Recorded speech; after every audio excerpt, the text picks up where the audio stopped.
उदालगुरि जिल्ला दुलाराय बर' फरायसा आफादा 49थि थान्दै जख'न्थाइखौ साननैनि हाबाफारि लानानै बा 10 आरो 11 बे साननैनि हाबाफारि लानानै खुंदों गाजा गोमजायै। दिनैनि बे सानावहाय सेथि सानाव दा आइजोफोरनि मोनसे काबादि कम्पिटिशन लादों आरो बेवहाय बेखेवनो आंखौ हांख्रायनायलाय आं फैनानै जोबोद गोजोननायबो मोनदों आरो बेखेवनो मोननानै जोबोद गोजोननायबो मोनदों आरो आं दिनै बे बेखेवनायनि गेजेरजों आं बेखौनो जेनेबा रायजो राजाखौ आङो मेसेज होनो लुगैयो बा जों दिनै दुलाराय बर' माहारिया गेरेमसा माहारि जानोब्ला जोङो गासै बिथिङावनो जों आवगायनांगोन। सोलोंथायावबो आवगायनांगोन, जों साख्रि बाख्रियावबो, गेलेनायावबो, हारिमुआवबो, मेथाइ खननायावबो, जों अल अभार गासैयावबो जोङो जौगानांगोन। अब्लासो जों बर' माहारिया मोनसे गेरेमसा माहारि हिसाबै जोङो थांनानै थानो हागोन आरो मुलुगाव मुंदांखा जागोन।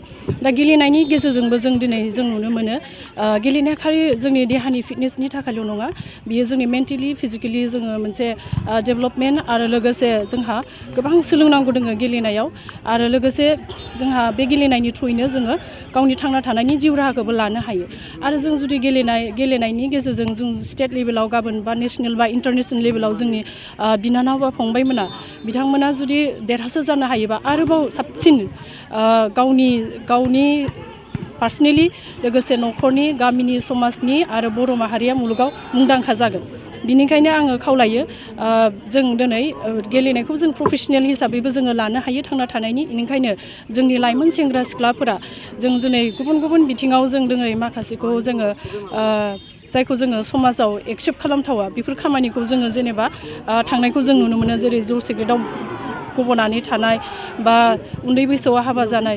एक्सुवेलि बेफोर गाज्रि थासारिनिफ्राय जोङो बारग'नोब्ला जों बेफोरावबो एक्सुवेलि जोङो बाहागो लानांगौ। दा गेलेनायनि गेजेरजोंबो जोङो गावनि थांना थानायनि राहाखौ लायो हिसाबै दा बयबो सेंग्रा सिख्लाफोरा बे गाज्रि थासारिनिफ्राय बा गाज्रि जायखौ जोङो समाजाव एक्सेप्ट खालामा बेखौ जोङो माब्लाबाबो जोङो आजावनाङा।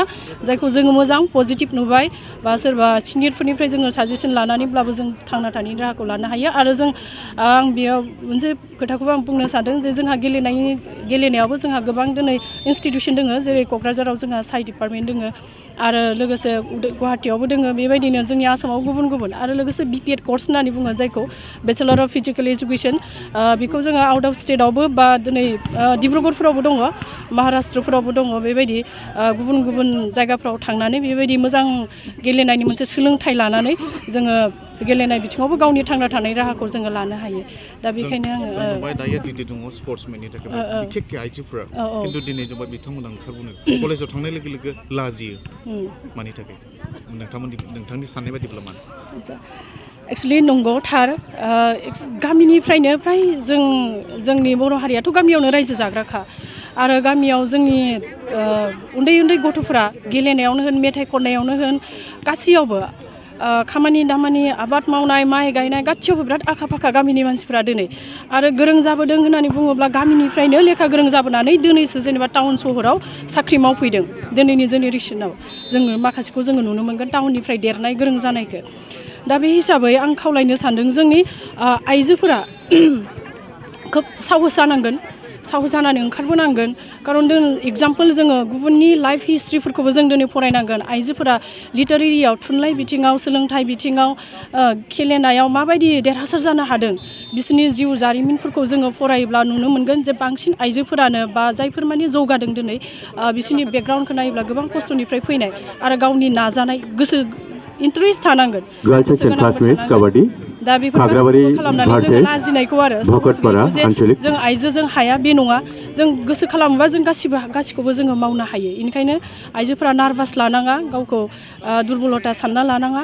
दिनैनि जुगाव आइजोआबो जों पलिटिकेलावनो होन, इक'नमिक्सआवनो होन, इडुकेसनावनो होन गोबां बिथिङाव जौगाबाय आरो गुबुन हारियाथ' गोबां जौगाखाबाय। जोंनि बर' आइजोफोराबो दिनै जौगाबोनांगौ आरो जों खोब बे हिसाबै खोब गोग्लैना थानाय बेबायदि आइजोफोरबो जों बारा नुवाखै। खिन्थु जोङो दिनै बर' आइजोफ्राबो गोबां बिथिङाव दिनै एसे आवगायबोदों आरो बिनि थाखाय आङो सानो जिहेथु जोंनि बर'नि समाजारि आफादफोर थायो बा गामियाव जोंहा रायजो आफाद थायो, महिला आफाद थायो बा मा होनना बुङो इयुथ क्लाब थायो, बिथांमोनाबो माने गेलेनाय कम्पिटिसन गावनि गुबुन गुबुन फोरबोफोराव हमना ला मागो दमासि बा ख्रिस्टमास बेफोरावबो जोङो गेलेनायनि बायदिसिना हारिमु कम्पिटिसन जोङो लानानै जोङो लासै लासै बिथांमोनखौ स्टेटआव नेसनेल लेभेलाव जोङो इनकारेज खालामनो हायो दा बेनिखायनो आं खावलायनो सानदों बेवहाय जे आइजोफोरखौ जे स्कप होनाय आरो लानाय बे मोननैबो थानांगोन जों हिन्जाव माहारिया फ्राय रेसपन्सिबिलिटिखौ लानाया बहुत खम बा हौवा माहारियानो जिहेतु अर्गेनाइजेसनाव होन मेजरिटिया बिसोरनो बारा एडमिनिस्ट्रेटिभ लेभेलाव बिसोरनो बारा